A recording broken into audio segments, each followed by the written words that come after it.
All right, so here we go with integration by substitution. And here's the first of a few examples that will be in separate videos. So when you look at this problem, it's a product.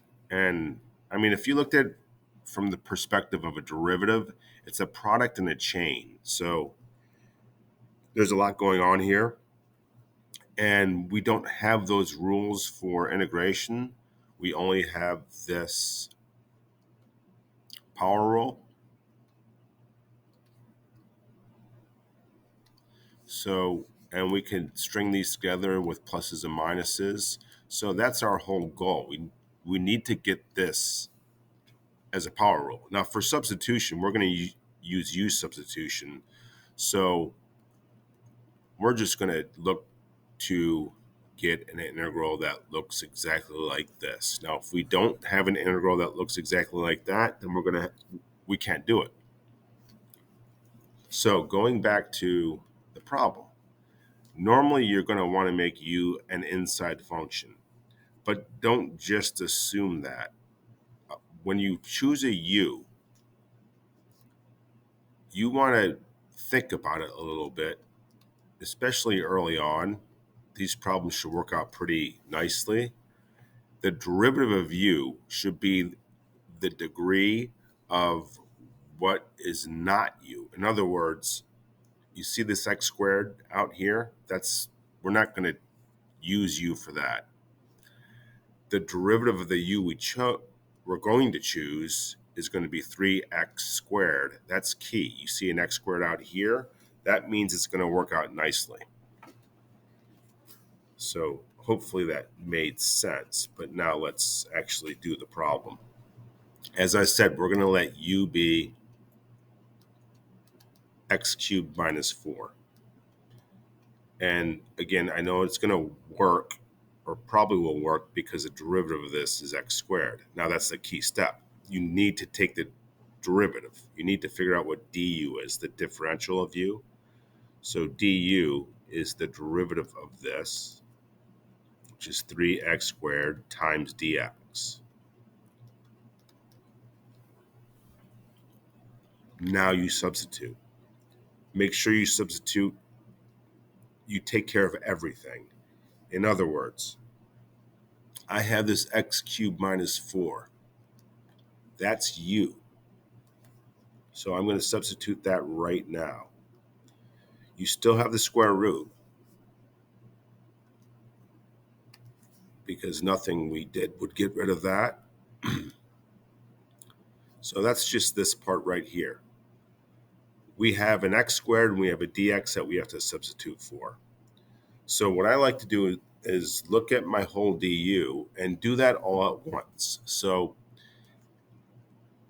x squared times dx is right here in our du. We don't have the 3. So the thing I like to do is to just divide the 3 over on this side. So now we know that x squared dx is exactly equal to du over 3. So I'm going to make that substitution. The only thing I still have left over is that integral, but that's the whole point.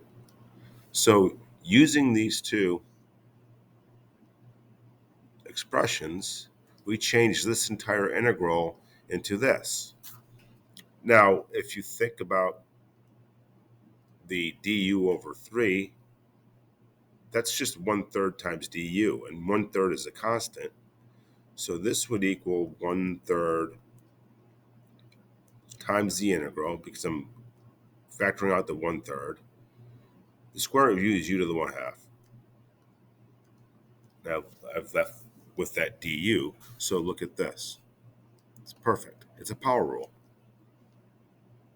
So this is very simple to do. You add 1 to 1/2, that's 3/2. Multiply by 2/3.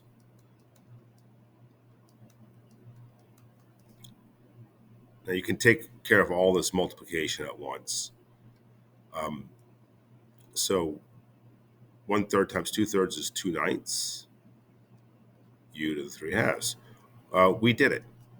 However, we have to get rid of that u because that doesn't make any sense getting an answer with a u when we're trying to do this problem. So we just use what you substituted for initially. We determine that u is x cubed minus 4, so we'll substitute that back in.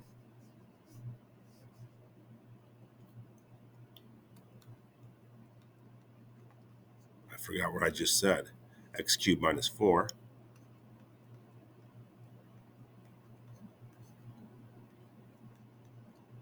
plus c.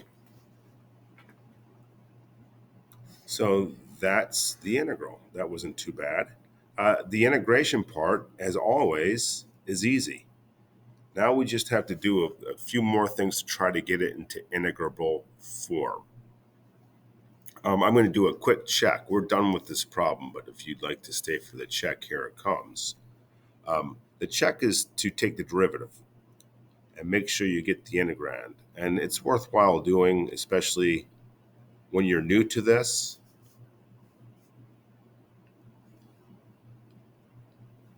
It's also good to practice differentiation, especially if you have a final exam coming up. So we're going to take the derivative of this. It is a chain rule, so it's 2/9. The chain rule says derivative the outside, 3/2, leave the inside alone, finish my derivative, 3/2 minus 1 is 1/2, then times the derivative of the inside, which is 3x squared, plus the derivative of c, which is 0.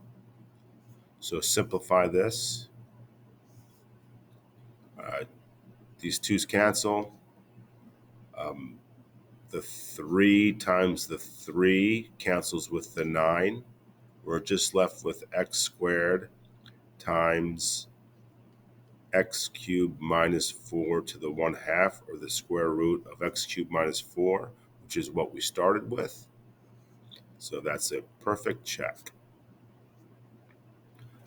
The next videos that I will post will be, they'll start to get more complicated. I'll also put some trig and some other neat stuff like that.